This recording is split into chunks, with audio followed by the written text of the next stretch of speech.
दोस्तों चलिए आज की वीडियो शुरू करते हैं। दोस्तों वीडियो शुरू करने से पहले मैं आपको एक बात बता दूं कि आपने अभी तक हमारे इस चैनल को सब्सक्राइब नहीं किया हो तो नीचे पर आपको ग्रीन बटन में सब्सक्राइब करके लिखा रहा होगा, इसके पर क्लिक कर लीजिए और साइड में नोटिफिकेशन बेल भी आएगा, उसको भी क्लिक कर लें ताकि आपको मिल सके हमारे अगले वीडियो की नोटिफिकेशन सबसे पहले और आप कुछ नया नया सीख सके।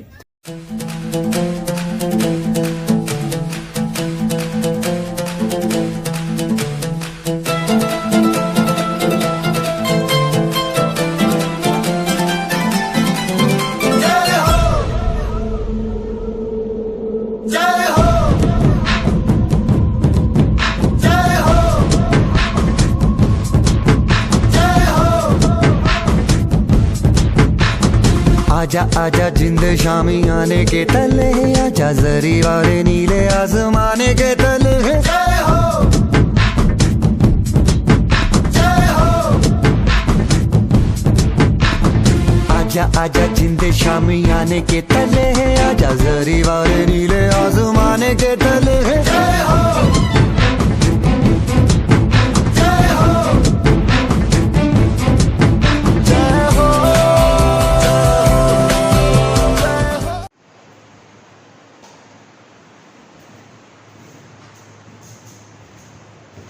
Good morning students, how are you all? केम छो બધા મજામાં? આઈ હોપ કે તમે બધા જ મજામાં છો, આનંદમાં છો અને પરીક્ષાની પૂરા જોશથી તૈયારી કરી રહ્યા છો। અને મીનવાઇલ એમાં પાછું તમને થોડા રાહતના પણ કહી શકે કેવા સમાચાર છે તમારા માટે, બરાબર? તો તમને ખબર જ છે કે ભાઈ પરીક્ષાની ડેટ છે પાછળ ગઈ છે, જે નક્કી નથી થઈ, પોસ્ટપોન થઈ છે, મુલતવી રાખવામાં આવી છે, પણ લેવાશે ખરી, નો ડાઉટ લેવાશે। એટલે તમારા માટે તૈયારી માટે થોડો તમને વધારે સમય મળ્યો છે। કદાચ એવું પણ બની શકે, I think May B possible છે કે જે લોકો ઓલરેડી બધું કમ્પ્લીટ તૈયાર કરીને બેઠા છે અને હથિયાર સજાઈને બેઠા છે કે યુદ્ધનું રણસીંગું ફૂંકાય અને લડી જ લેવાનું છે, જીત આપણી છે, એવા લોકો માટે કદાચ આ સમય બોરિંગ થઈ જશે કે હથિયાર બેઠા બેઠા કેટલાક સજાવા, હવે હથિયારનો ઉપયોગ તો કરવા દો। અને જે લોકો હમણાં કરીએ આવામાં હશે એને મજા આવી કે ચાલો થોડુંક વધારે કવર કરી લઈએ। એટલે આપણને એક સિક્કાની બે બાજુઓ હોય છે, પણ હવે આપણા હાથની વાત નથી, કુદરતી મહામારી છે, પેન્ડેમિકનો સમય છે અને ના છૂટકે સરકારે ઈચ્છા હોય કે ન હોય એવા નિર્ણયો લેવા પડે છે મારી તમારી આપણા બધાની સલામતી માટે, બરાબર છે?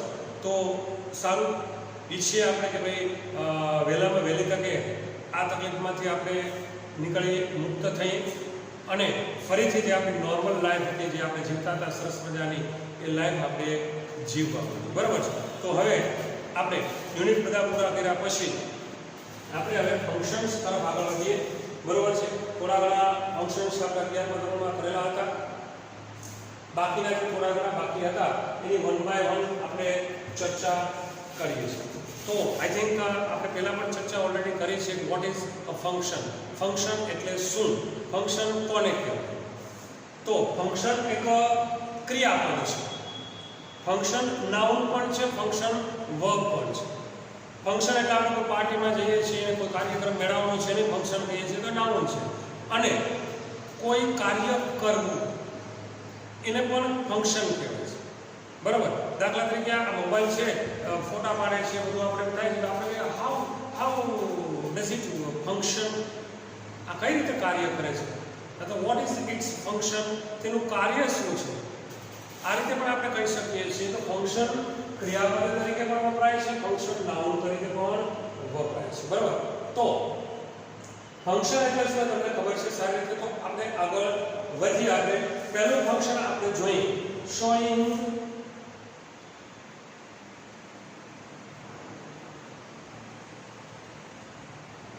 રિઝલ્ટ, શોઈંગ રિઝલ્ટ પરિણામ દર્શાવો। શોઈંગ રિઝલ્ટ છે એ ફંક્શનનો ઉપયોગ આપણે ક્યારે કરીએ છીએ કે જ્યારે આપણે વાક્યની અંદર કોઈ ક્રિયાનું રિઝલ્ટ, કોઈ ક્રિયાનું પરિણામ દર્શાવવાનું હોય છે ત્યારે આપણે આ પ્રકારના ફંક્શનનો ઉપયોગ કરીએ છીએ। વાક્યની અંદર શું હોય છે? રિઝલ્ટ દર્શાવવામાં આવી રહ્યું છે કે ભાઈ તેને એ સખત મહેનત કરી જેથી કરીને તે પ્રથમ ક્રમાંક મેળવી શક્યો। આવા વાક્ય આપણે બોલીએ છીએ, બરાબર? તો એ શું હોય છે? રિઝલ્ટના હોય છે કે ભાઈ એક ક્રિયા કરી છે એનું પરિણામ મળ્યું છે, રિઝલ્ટ મળ્યું છે. તો જ્યારે બે વાક્યની અંદર રિઝલ્ટ હોય તો ત્યારે આપણે આ ફંક્શનનો ઉપયોગ કરીએ છીએ. આ ફંક્શન દર્શાવવા માટે આપણે કયા જે સંયોજકો છે, શબ્દો છે એનો ઉપયોગ કરીએ છીએ કે એમાં એક તો વાપરીએ છીએ આપણે so that.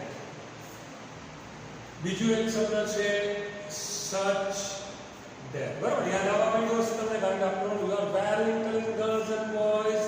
Am I right or wrong? Of course I am always right. Always right. તો એ હોશિયાર છો, ઇન્ટેલિજન્ટ છો, બ્રિલિયન્ટ છો અને આની ચર્ચા આપણે ઓલરેડી અત્યારે કરી ગયા છીએ એટલે તરત તમને યાદ આવવા માંડ્યું. સો ધેટ, સચ ધેટ, ત્યાર પછી આપણે ટુ અને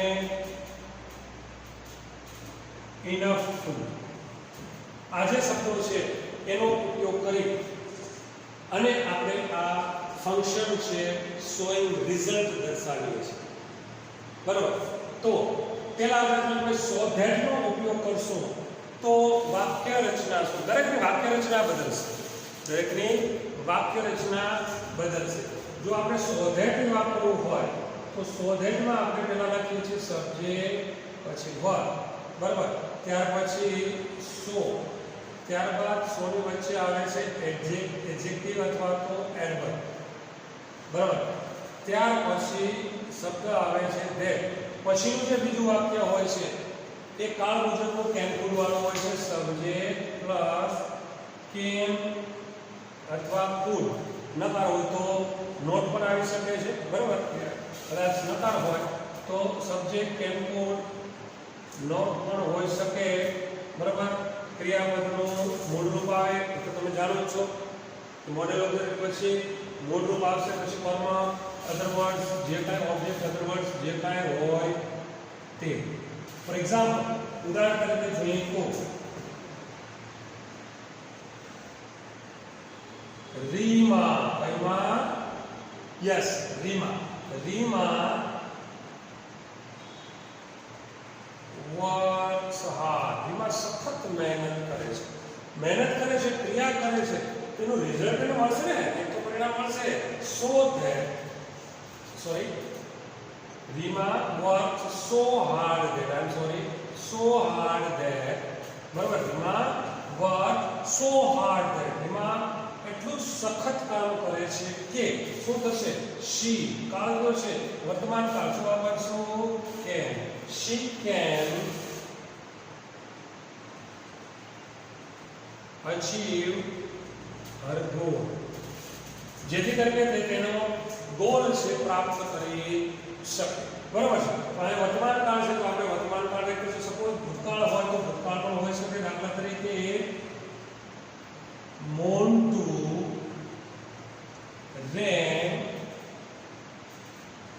so fast that. મોન્ટુ એટલો ઝડપથી દોડ્યો કે, ઝડપથી દોડ્યો છે તો પરિણામ એને મેળવ્યું. શું મેળવ્યું? તો કે તે બસ પકડી શક્યો, તે સમયસર પહોંચી શક્યો. બરાબર, તે રેસ જીતી શક્યો. એ રીતે તમે કોઈ પણ એનો રિઝલ્ટ તો આવી શકે. Montu ran so fast that. Montu એટલો ઝડપથી દોડ્યો કે હી, અહીંયા ભૂતકાળ છે તો અહીંયા વાપરશું could. he could win the race. તે રેસ જીતી શકે. બરાબર છે. આ રીતે તમને શોઈંગ રિઝલ્ટ, પરિણામ દર્શાવવા માટે આપણે સો ધેટ નો ઉપયોગ કરીએ છીએ. તમને અધૂરા વાક્ય હોઈ શકે. માનો કે વર્ગ સો પછી અહીંથી અધૂરું વાક્ય આપી દીધું હોય, અથવા તો અહીંથી એટલું આપ્યું હોય બાકીનું વાક્ય અધૂરું હોઈ શકે. તમને ઓપ્શન ઓલરેડી આ બધું ઓપ્શનમાં છે, જેથી કરીને you are very lucky guys. તમને માત્ર નીચે તમારે યોગ્ય ઓબ્જેક્ટ ઓપ્શન છે પસંદ કરવાનો છે. ક્લિયર? તો તમે સો ધેટ નો ઉપયોગ કરી અને આ રીતે વાક્ય બનાવી શકો છો. તમે સચ ધેટ નો ઉપયોગ કરો છો તો વાક્ય રચના બદલશે. સચ ધેટ નો વાક્ય રચના બદલશે. કઈ રીતે થશે કે ભાઈ સચ ધેટમાં આપણે જે વાક્ય રચના લઈએ છીએ એમાં સચ અને ધેટની વચ્ચે પણ આપણે વિશેષણ ક્રિયા વિશેષણ આવે છે પણ થોડો ફેર હોય છે. કઈ રીતે? સબ્જેક્ટ વર્બ, ત્યાર પછી સચ અને ત્યાર પછી એ અથવા એન આર્ટિકલનો ઉપયોગ કરવામાં આવે છે. આર્ટિકલ એટલે ઓબ્વિયસલી નાઉન આવે. આર્ટિકલ હોય તો નાઉન હોય, બરાબર છે. પણ જો બહુવચન પ્લુરલ નાઉન હોય તો આર્ટિકલ હોય નહીં. એ પણ ધ્યાનમાં રાખો. Subject verb such plus an, પછી શું આવશે? Adjective plus noun plus that. પછી બીજું વાક્ય હશે, કયું હશે? તો કે સબ્જેક્ટ વર્બ ઓબ્જેક્ટ કોઈ પણ હોઈ શકે. આગલા પાઠ ફોર એક્ઝામ્પલ, ઉદાહરણ તરીકે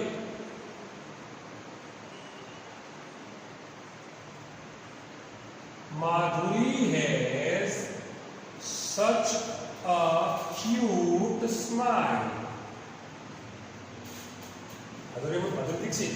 Madhuri Dixit ની વાત કરીએ. Madhuri Dixit માં cute smile છે. તો Madhuri has such a cute smile that Madhuri એટલું સુંદર cute એટલે રૂપકનું સ્મિત છે કે દરેક વ્યક્તિ એને પસંદ કરે છે.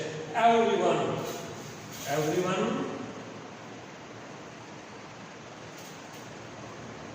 likes it. She may eat. Smile की बात करें. वो स्मित की बात, माधुरी की बात, माधुरी ने पसंद करता, माधुरी ने स्मित ने पसंद करे છે તો eat લખી. she પણ લખી શકો, તેણીને પસંદ કરે છે એટલે સ્માઇલ ના કારણે તેણીને પસંદ કરે છે. you can write she also લખી શકાય. her કર્મના સ્થાને છે like her તેણીને. તો eat માત્ર સ્માઇલ ની વાત કરી છે તો ધ્યાન રાખજો. એટલે ક્લિયર કરો કે એના સ્માઇલ ને પસંદ કરે છે, આખી માધુરીને પસંદ કરે છે.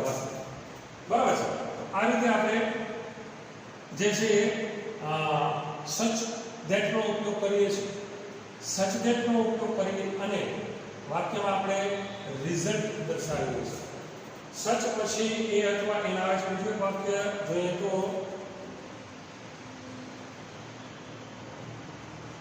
ऐश्वर्या. वही તમને થશે કે સાહેબ ऐश्वर्याનું નામ લીધું કા નહીં લેવું પડે ને. હા, Aishwarya acted in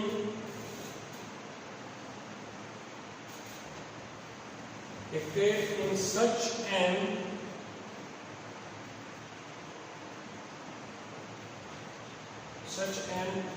attractively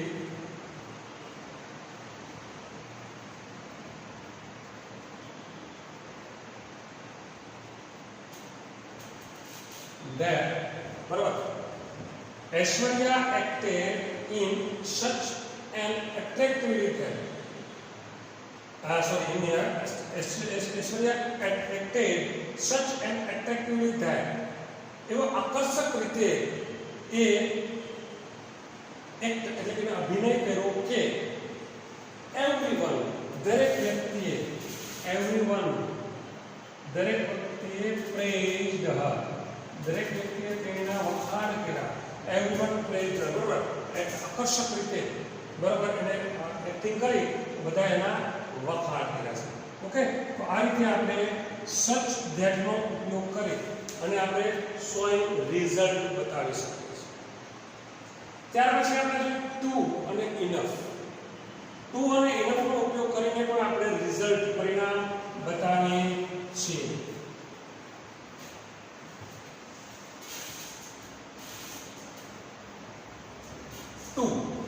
T-O-O નો અર્થ શું થાય છે? શું થાય? યસ બોલો. સાંભળું છું. આ કે નહીં? યસ. વિદ્યાર્થીઓને હું સાંભળી શકું છું. ગમે ત્યારે તમે ગમે તે બોલો ત્યારે હું સાંભળી શકું છું. યસ. અને પાછા તમે હોશિયાર વિદ્યાર્થીઓ જવાબ તો આપ્યો હોય તમે. ટુ બરાબર શું થાય? Very good. અતિશય અથવા તો વધારે. બરાબર ને? એમ રાઈટ? Yes of course. કારણ કે તમે જવાબ આપ્યો જ હશે.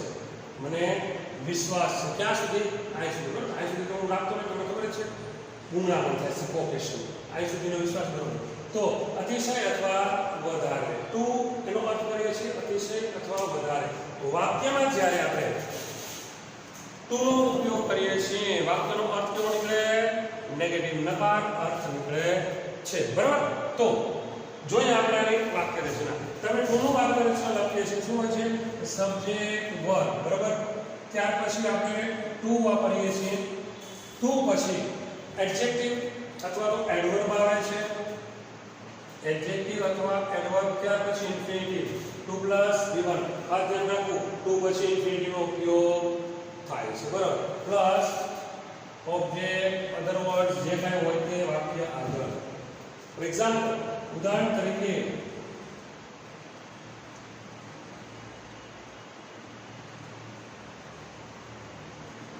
શાલિની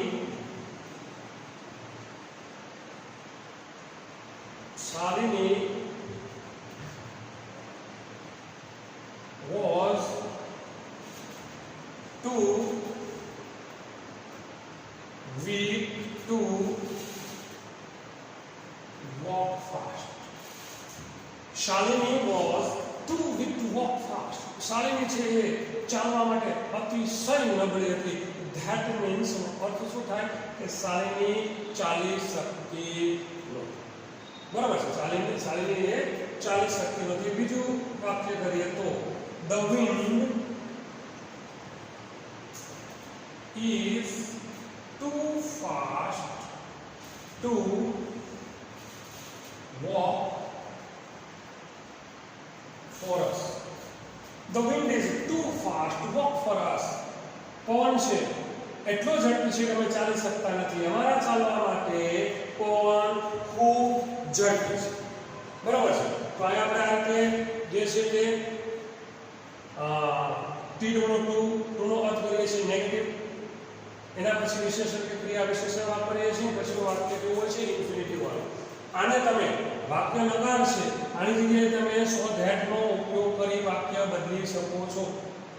જો તમારે આ વાક્યમાં સો ધેટ એડ કરવું હોય, ટુ દૂર કરીને સો ધેટ લખવું હોય તો આ વાક્ય આ રીતે લખી શકાય: Shalini was so weak that. બીજું વાક્ય કેવું બને? નકાર. એટલે ખબર છે, યુ નો વેરી. બીજું વાક્ય છે એ નકાર બને છે. Shalini was so weak that she, કાળ કયો છે? ભૂતકાળ. કાળ વાપરશું આપણે could not. She could not walk fast. બરાબર છે. એ રીતે the wind is so fast that we cannot walk fast. અને જે સાદો વર્તમાન કાળ છે તો cannot વાપરશું. ક્લિયર? તો આ રીતે આપણે ટુ નો ઉપયોગ કરી અને રિઝલ્ટ પરિણામ દર્શાવીએ છીએ. ત્યાર પછી જોઈએ ઇનફ. ઇનફ એટલે પૂરતું. ઇનફ નો અર્થ થાય છે પૂરતું, બરાબર.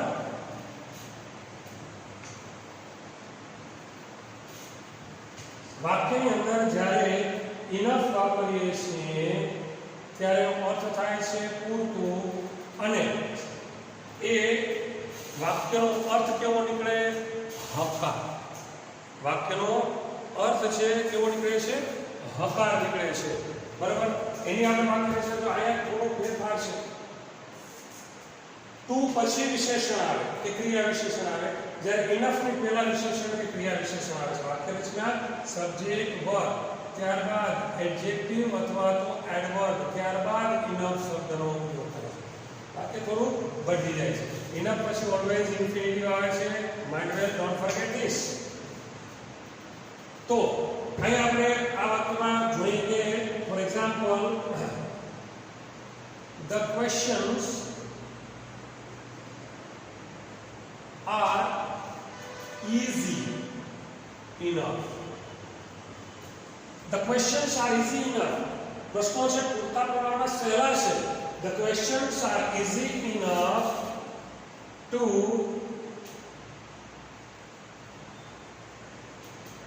answer for the students. બરાબર. તો to write answer for the students. The questions are easy enough to answer for the students. વિદ્યાર્થીઓને જવાબ આપવા માટે પ્રશ્નો ખૂબ સહેલા છે. વાક્યનો અર્થ છે કેવો નીકળે છે? હકાર. એક બીજું વાક્ય જોઈએ તો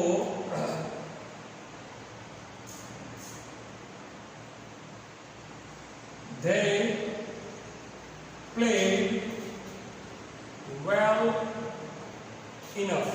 they played well enough to win the match. They played well enough to win the match. Match જીતવા માટે તેઓ પૂરતા પ્રમાણમાં સારું રમ્યા જેથી કરીને મેચ જીતી શક્યા. ઇનફને પણ તમે જો દૂર કરો વાક્યમાંથી તો તમારે સો ધેટનો ઉપયોગ આપણે કરી શકીએ છીએ.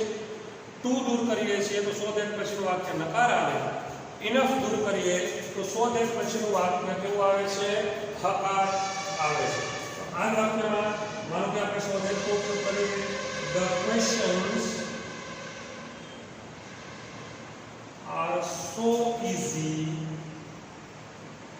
that કરતા કોણ છે? The students સાદું વર્તમાન કાળ છે તો અહીંયા પર વર્તમાન નાખશું can answer them. બરાબર છે, તેમને જવાબ આપી શકે છે. આ જ વાક્યમાં આપણે માનો કે તમારે શોધેટનો ઉપયોગ કરવો છે. yes you can do this way. they played so well that તેઓ એટલા સારી રીતે એમાં કે કરતા કોણ છે? they could સાદું ભૂતકાળ છે તો could રાખશું. they could win the match. તેઓ મેચ જીતી શકે.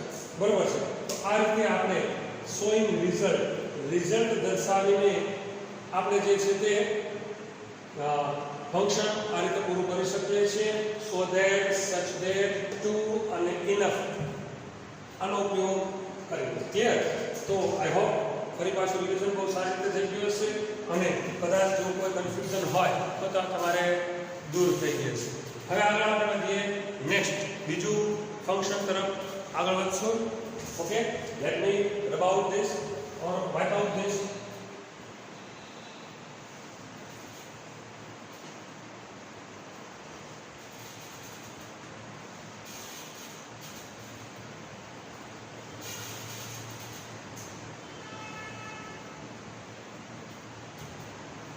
Now let's move on to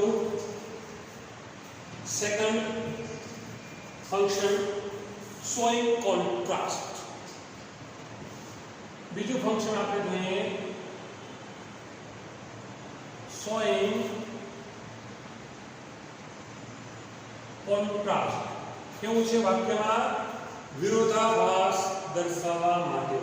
જ્યારે બે વાક્ય આપેલા છે, when you are given two sentences and in which both the sentences are of contrast, બંને કોન્ટ્રાસ્ટના છે, બંનેમાં વિરોધાભાસ છે, તો ત્યારે તમારે આ ફંક્શન જોવા મળે છે. આ ફંક્શન દર્શાવવા માટે આપણે જે સંયોજકોનો ઉપયોગ કરીએ છીએ, જે અલગ અલગ સંયોજકો વાપરીએ છીએ, એમાં ક્યાં છે? યસ, તમને આવડે છે, તમને ખબર છે, અવારનવાર આપણે આની ચર્ચા કરી ગયા છીએ. એમાં જે સંયોજકો વાપરીએ છીએ તો શું છે? though, although, even though, મોટું though, આ though, બરોબર. એ આપણે જો કે છતાં પણ, though, although, even though, even, જો કે છતાં પણ એવો અર્થ કરીએ છીએ. બીજા જે સંયોજકો છે એનો ઉપયોગ કરીએ છીએ આપણે શું કરીએ છીએ? however અથવા as. અને yet, but, still, પણ, છતાં પણ, પરંતુ, બરાબર, પણ, છતાં પણ, પરંતુ એ અર્થમાં આપણે એનો ઉપયોગ કરીએ છીએ. અને હજી પણ છે ક્યાં છે? યસ, in spite of અને despite. આ જે સંયોજકો છે એ તમને ખબર હોવી જોઈએ. શા માટે ખબર હોવી જોઈએ? તો એક તો તમને રેકગ્નિશન ઓફ ફંક્શન ઓળખવાના આવે છે. As you know very well, તમે સારી રીતે જાણો છો કે ભાઈ ફંક્શન છે ઓળખવા માટે તમારી પાસે આ જે ફંક્શનની અંદર ચોક્કસ જે સંયોજકો વપરાય છે યાદ હોવા જોઈએ. કે રિઝલ્ટની વાત થઈ છે તો રિઝલ્ટની અંદર આપણને ખબર છે કે સો ધેટ, સચ ધેટ, ટુ અને ઇનફ હોય તો રિઝલ્ટ હોય. though, although, even though, even if, however, as, yet, but still, in spite of, despite હોય તો એ શું હોય છે? કોન્ટ્રાસ્ટ. વાક્યમાં વિરોધાભાસ દર્શાવે. તો આમાં તમે એકની જગ્યાએ બીજું વાપરી શકો છો આ ફંક્શન દર્શાવવા માટે. પણ જો તમે એકની જગ્યાએ બીજું વાપરો છો, when you use one in place of the other, the construction, વાક્યનું જે સ્ટ્રક્ચર છે, કન્સ્ટ્રક્શન છે, એ બદલી જાય છે, will change. તો let's see one by one, એક પછી એક જે આ શબ્દો છે એ કઈ રીતે આપણે વાક્યમાં ઉપયોગ કરશું એના વિશે આપણે જોઈએ. પહેલા જોઈએ આપણે ધો, ઓલ્ધો, ઇવન ઇફ. આનો ઉપયોગ કરીએ છીએ આપણે વાક્યની શરૂઆતમાં કરી શકીએ, વાક્યની વચ્ચે પણ કરી શકીએ છીએ. તમે વાક્યની શરૂઆત આવે છે ધો, ઓલ્ધો, ઇવન ઇફ પછી સબ્જેક્ટ, વર્બ, ત્યારબાદ આવે એડજેક્ટિવ અથવા એડવર્બ. બરાબર છે? ધો, ઓલ્ધો, ઇવન ઇફ પછી આવશે સબ્જેક્ટ, વર્બ, ત્યારબાદ એડજેક્ટિવ અથવા તો એડવર્બ આવે. ઓબ્જેક્ટ હોય પણ ખરું, ન પણ હોય. બીજું વાક્ય હશે સબ્જેક્ટ, વર્બ, ઓબ્જેક્ટ. કેવું હશે? કોન્ટ્રાસ્ટિંગ. બીજું વાક્ય હશે વિરોધાભાસ દર્શાવતું વાક્ય. ફોર એક્ઝામ્પલ, ઉદાહરણ તરીકે, ધો શી ટ્રાઈઝ હાર્ડ. ધો શી ટ્રાઈઝ હાર્ડ, જો કે તેની સખત પ્રયત્ન કરે છે. બરાબર?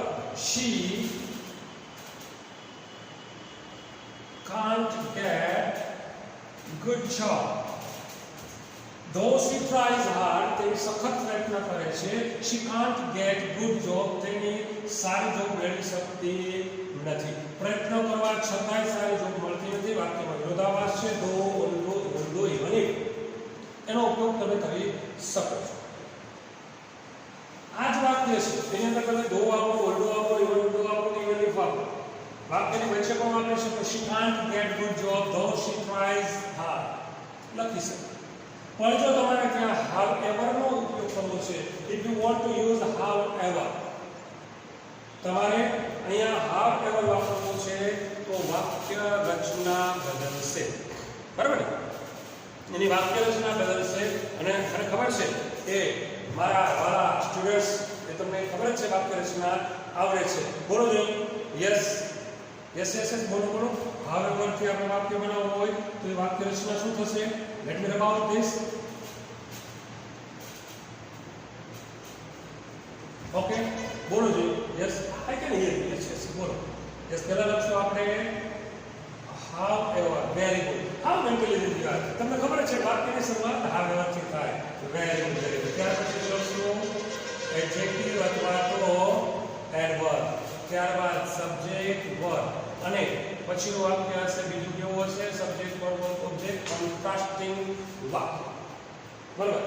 આગળનું વાક્ય હતું એને જ આપણે ગોઠવીએ તો કઈ રીતે થશે? however hard she tries. however hard she tries. બરાબર છે? બીજું વાક્ય વિરોધનું, she can't get good job. બરાબર? તેની સારો જોબ મેળવી શકતી નથી. however નો ઉપયોગ કરી આ રીતે આપણે વાક્ય બનાવી શકીએ છીએ. એની જગ્યાએ તમારે જો as નો ઉપયોગ કરવો હોય તો વાક્ય રચના ફરી બદલી જાય છે. બરાબર? as નો ઉપયોગ કરીએ છીએ તો શું થઈ જાય છે વાક્ય રચના? Yes, very good. as નો ઉપયોગ કરશું તો વાક્ય રચનામાં આપણે જે એડજેક્ટિવ છે, એડજેક્ટિવ અથવા તો જે એડવર્બ છે વાક્યની પહેલા આવી જાય. Adjective, adverb is subject, verb. બરાબર? ઓબ્જેક્ટ હોઈ શકે, ન પણ હોય, કાંઈ વાંધો નહીં. બીજું વાક્ય છે સબ્જેક્ટ, વર્બ, ઓબ્જેક્ટ. કેવો છે? કોન્ટ્રાસ્ટિંગ, વિરોધાભાસ દર્શાવતું વાક્ય. આ જ વાક્યને આપણે અહીં ગોઠવીએ. યસ, હાર્ડ વાક્યની પહેલા લઈ લઈશું. hard as she tries. બરાબર? hard as she tries, she can. તમે can't બોલી શકો છો, can't પણ બોલી શકો છો. અમેરિકન જે છે can't બોલે છે, બ્રિટિશ can't બોલે છે. can't. Yes, she can get good job. એની સારી જોબ મેળવી શકતી નથી. બરાબર છે? તો આ રીતે તમે વાક્યની અંદર દો, ઓલ્ડો, ઇવન ઇફનો ઉપયોગ કરી શકો છો અને વાક્યની અંદર હાઉએવર, એઝનો ઉપયોગ કરી શકો છો. એ જ રીતે તમે યટ બટ સ્ટીલથી પણ વાક્યમાં વિરોધાભાસ દર્શાવી શકો છો. યટ બટ સ્ટીલનો હોય ઉપયોગ તો તમે વાક્ય છે, વાક્ય રચના એમાં પણ ચેન્જ થશે. બરાબર? યટ બટ સ્ટીલ વાક્યમાં વચ્ચે વપરાય છે. વાક્યની વચ્ચે વાપરશું આપણે યટ બટ અથવા તો સ્ટીલ. જે પહેલું વાક્ય હશે સબ્જેક્ટ હશે, સબ્જેક્ટ હોય, વર્બ હોય, એડજેક્ટિવ હોય, એડવર્બ હોય, બરાબર? ઓબ્જેક્ટ હોય પણ ખરું, ન પણ હોય ચાલે. પછી યટ અથવા તો બટ અથવા તો સ્ટીલ. યટ એટલે હજી સુધી, છતાં પણ, બટ એટલે પણ, સ્ટીલ એટલે પરંતુ. બરાબર છે? બીજું વાક્ય હશે સબ્જેક્ટ વર્બ ઓબ્જેક્ટ, એવું કોન્ટ્રાસ્ટિંગ વાક્ય. આગલું વાક્ય હતું એ જ ફરી પાછું લઈએ તો she tries hard yet અથવા તો તમે but વાપરો અથવા તો તમે સ્ટીલ વાપરો, પણ એ ધ્યાન રાખો yet but સ્ટીલ જ્યારે વાક્યની વચ્ચે વાપરો છો આગળ કોમા મૂકવો પડે. સાદું વાક્ય છે, સિમ્પલ વાક્ય બને છે yet but સ્ટીલ. વાક્યમાં વિરોધાભાસ દર્શાવવા માટે તમે વાક્ય જોડો છો yet but સ્ટીલ થી કમ્પાઉન્ડ સેન્ટેન્સ બને છે. તો કમ્પાઉન્ડ સેન્ટેન્સની અંદર જો કોઓર્ડિનેટિંગ કન્જંક્શન્સ છે, yet but સ્ટીલ છે કોઓર્ડિનેટિંગ કન્જંક્શન્સ. આગલા જે જોયા હતા આપણે દો, ઓલ્ડો, ઇવન ઇફ, હાઉએવર, એઝ, એ જે છે સબઓર્ડિનેટિંગ કન્જંક્શન્સ છે. બરાબર? તો એનાથી જે છે એક કોમ્પ્લેક્સ સેન્ટેન્સ બને છે. આનાથી છે કમ્પાઉન્ડ સેન્ટેન્સ બને છે. સેન્ટેન્સના પ્રકાર છે સિમ્પલ, કમ્પાઉન્ડ, કોમ્પ્લેક્સ. ઓકે? તો જ્યારે yet but સ્ટીલ કોઓર્ડિનેટિંગ કન્જંક્શન્સનો ઉપયોગ કરો છો કોમા મૂકવું જરૂરી છે. she tries hard yet but still she can get good job. Good job. બરાબર? એની સારી જોબ મેળવી શકતી નથી. તમે ત્રણમાંથી કોઈ પણ શબ્દ વાપરી શકો છો. You can use either yet or but or still. Okay? અર્થ તો ત્રણેયનો સરખો રહે છે. ત્યાર પછી in spite of અને despite એનો પણ ઉપયોગ કરીએ છીએ. જો કે છતાં પણ in spite of, છતાં પણ એ અર્થમાં આપણે કરીએ છીએ ત્યારે સિમ્પલ સેન્ટેન્સ બને છે એ પણ. તો in spite of નો જ્યારે તમે ઉપયોગ કરો છો ત્યારે in spite of પછી એ પ્રેપોઝિશન છે. પ્રેપોઝિશન પછી ઓલવેઝ કાં તો નાઉન આવે, પ્રેપોઝિશન પછી કાં તો નાઉન આવે છે અથવા તો આઈએનજી વાળું ક્રિયાપદ આવે છે. એટલે જ્યારે આપણે in spite of નો ઉપયોગ કરીએ છીએ વાક્યની અંદર, in spite of પછી કોઈ નાઉન આવશે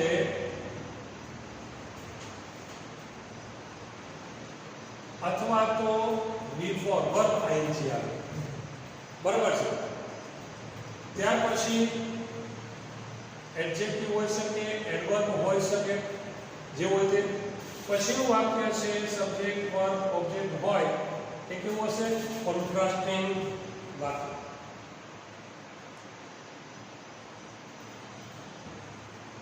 આગલું વાક્ય શું હતું આપણું? she tries hard, she cannot get good job. એમાં જ આપણે in spite of નો ઉપયોગ કરીએ કે in spite of તમે અહીંયા સંબંધક વિભક્તિનું નામ લખી શકો છો, સંબંધક સર્વનામ she છે તો her લખી શકો, ન લખો તો ચાલે. in spite of her. હવે નાઉન લખો અથવા તો વિભક્તિ લખો, આ ક્રિયાપદ છે ટ્રાય. ટ્રાય નું લખશું ટ્રાઇંગ. પછી આવશે adjective hard. In spite of her trying hard, she can get good job. બરાબર.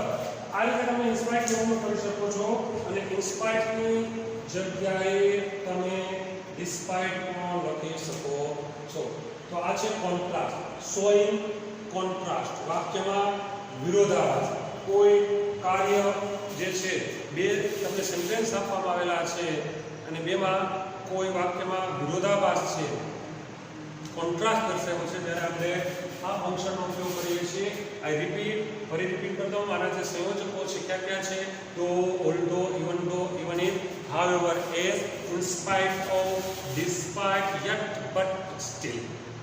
ઓકે, તો આ રીતે આપણે ફંક્શન શોઈંગ કોન્ટ્રાસ્ટ, વાક્યમાં વિરોધાભાસ. ઓકે, ત્યાર પછી જોઈએ એકાદ બે કદાચ એના એક્ઝામ્પલ જોઈએ અથવા તો એક કામ કરીએ, થોડા ફંક્શન્સ પૂરા થયા પછી એક સાથે મિક્સમાં એક્સરસાઇઝ કરશું વાક્યકૃતિ. એક સાથે મિક્સમાં થોડા ફંક્શન ચલાવ્યા પછી એ બધા ફંક્શનને આવરી લેતી જે છે એની એક્સરસાઇઝ કરશું. ફરી પાછા થોડા ફંક્શન, બે ચાર ફંક્શન, પછી પાછા બે ચાર ફંક્શનની જે છે એક્સરસાઇઝ કરશું. ઓકે, તો ત્રીજું ફંક્શન આપણે જોઈએ, થર્ડ ફંક્શન.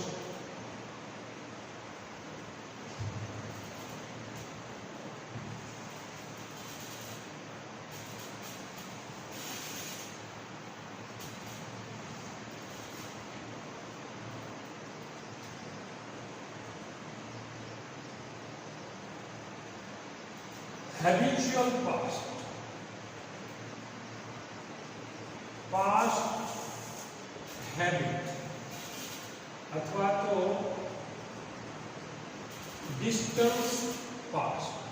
ઓકે, ખૂબ સહેલું સરળ, વારંવાર આપણે ચર્ચા અવારનવાર કરી છે તેવું સહેલું સરળ ફંક્શન છે.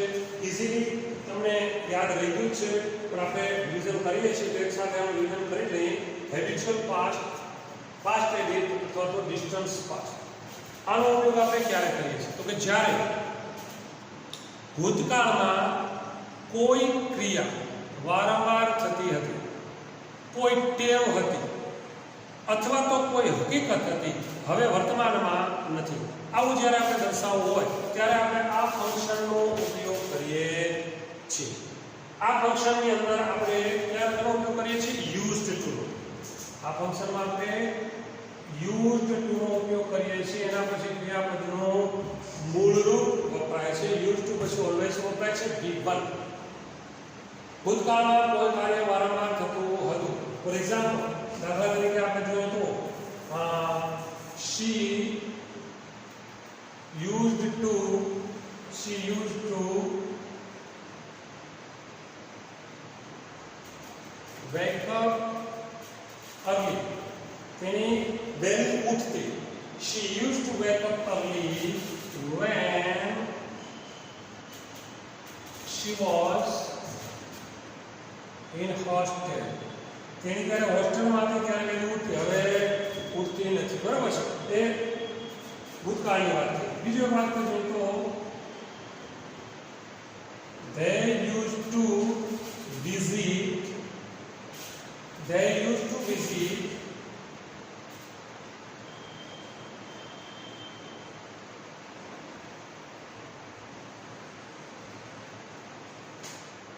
used to visit hospital when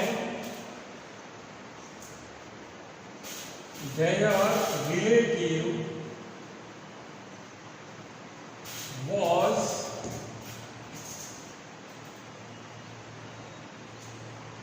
admitted here. જ્યારે તેના રિલેટિવ સગાને દાખલ કર્યા હતા ત્યારે તેઓ નિયમિત રીતે હોસ્પિટલની મુલાકાત લેતા. હવે લેતા નથી, હોસ્પિટલે આવતા નથી. બરોબર. એક મિત્રો ખાસ મને એક વાત સરસ મજાની વાત યાદ આવી ગઈ. આમ તો કે જનરલી આપણે આર્ટિકલ ભણતા હોઈએ છીએ, આર્ટિકલનો ઉપયોગ કરતા હોઈએ છીએ, પણ આર્ટિકલ છે તે ક્યાં ન વાપરવાની, ક્યાં વાપરવા એની પણ આપણને ખ્યાલ હોવો જોઈએ. આ તો મને એક રેગ્યુલર યુઝની વાત આવે છે એટલે કીધું કે કોઈ ઇન્સ્ટિટ્યુશન છે, સંસ્થા છે, જેમ કે આપણે કોઈ સ્કૂલ, બરાબર, કોઈ સ્કૂલ છે, કોલેજ છે, ઓફિસ છે, બરાબર છે, અથવા તો ટેમ્પલ છે, બરાબર, હોસ્પિટલ છે, બરાબર, school, college, office, temple, hospital, આવી જે સંસ્થાઓ છે, આવા જે સ્થળો છે કે જ્યાં તમે નિયમિત રીતે જાઓ છો, રેગ્યુલરલી જાઓ છો, ત્યાં તમે આર્ટિકલનો ઉપયોગ નહીં કરો. આર્ટિકલનો ઉપયોગ થશે નહીં. ઘણી વાર આપણે લખી નાખીએ છીએ આઈ go to the school every day. આ રીતે લખી નાખું છું આઈ go to the school every day. હું રોજ શાળાએ જાઉં છું. તમે રોજ જાઓ છો, કાયમી જાઓ છો તો ધ આવશે નહીં. I go to school. I go to school every day. હું રોજ શાળાએ જાઉં છું. My father goes to office. બરાબર, my father goes to office daily. મારા પિતાજી રોજ ઓફિસે જાય છે. બરાબર. She is nurse. તેણી નર્સ છે. She goes to hospital. She goes to hospital daily. તેણી રોજ જાય છે. My grandma. My grandma visits temple every evening. રોજ સાંજે મંદિરની મુલાકાત લે છે. રોજનું કાર્ય થાય છે ત્યારે આપણે આર્ટિકલ વાપરતા નથી. પણ તમે એમ કહો કે આઈ go to school every day. હું રોજ શાળાએ જાઉં છું. રોજ જાઉં છું, પણ આમ વાક્ય લખો કે my father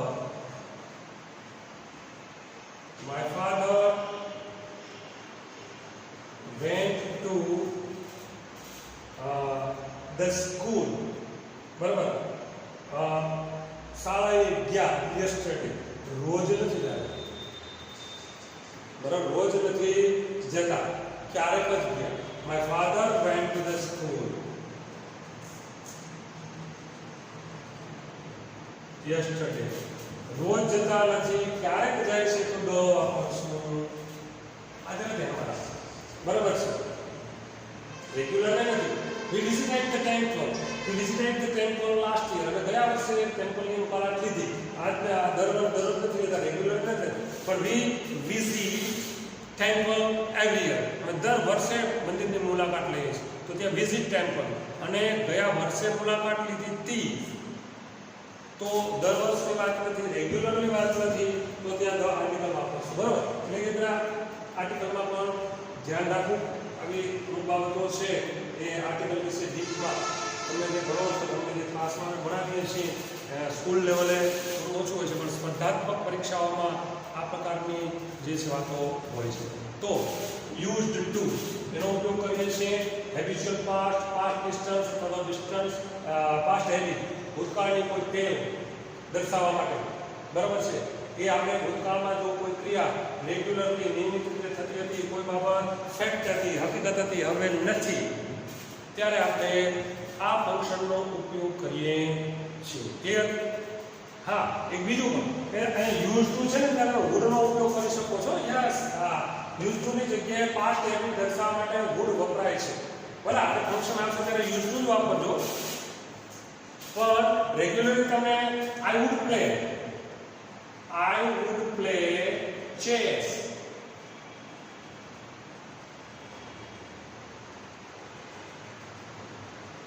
I would play chess when I was in college. જ્યારે હું કોલેજમાં હતો ત્યારે ચેસ રમતો. તો એ ભૂતકાળની ટેવ છે. I used to play chess when I was in college. જ્યારે હું કોલેજમાં હતો ત્યારે ચેસ રમતો. એ પણ વાત થાય. યુઝ ટુ ની જગ્યાએ તમે would વાપરી શકો છો. ખોટું પડતું નથી. ને વપરાય છે, વુડનો એ ઉપયોગ છે. ભૂતકાળની ટેવ દર્શાવવા માટે વુડ વાપરી શકાય છે. ભૂતકાળના નિયમિત કાર્યો દર્શાવવા માટે વુડ વાપરી શકાય છે. એટલે મગજમાં રાખો. જનરલી અહીંયા આપણે કોન્સેપ્ટમાં યુઝ ટુ જ રાખશું, કારણ કે વળી પાછું વુડવાળો ઓપ્શન ન હોય અને લખ્યો તો કાંઈ વાંધો નહીં, ઓપ્શન વાક્ય પૂરતી નથી એટલે વાંધો નહીં, તમારે ઓપ્શન સિલેક્ટ કરવાના છે. એટલે તમને યુઝ ટુ વાળા જ ઓપ્શન હશે, કદાચ હશે તો. ક્લિયર? તો આ રીતે આપણે આજે 3 ફંક્શનનો અભ્યાસ કર્યો. એક રિઝલ્ટ, વાક્યમાં પરિણામ, કોન્ટ્રાસ્ટ, વાક્યમાં વિરોધાભાસ અને પાસ્ટ હેબિટ. રિઝલ્ટ માટે આપણે so that, subject, to, enough ટુનો ઉપયોગ જોયો. કોન્ટ્રાસ્ટ માટે though, although, even if, however, as, in spite of, despite, yet, but still નો ઉપયોગ જોયો. અને પાસ્ટ હેબિટ માટે યુઝડ ટુ નો ઉપયોગ જોયો. 3 ફંક્શન આજે આપણે રિવિઝન કર્યા છે. નેક્સ્ટ લેક્ચરની અંદર આપણે શરૂઆતમાં 8-10 વાક્યો છે, વાક્ય પૂર્તિના કરશું આ 3 ફંક્શનના, અને પછી ચોથા ફંક્શન તરફ આગળ વધશું. Okay, till then goodbye, see you, enjoy the day.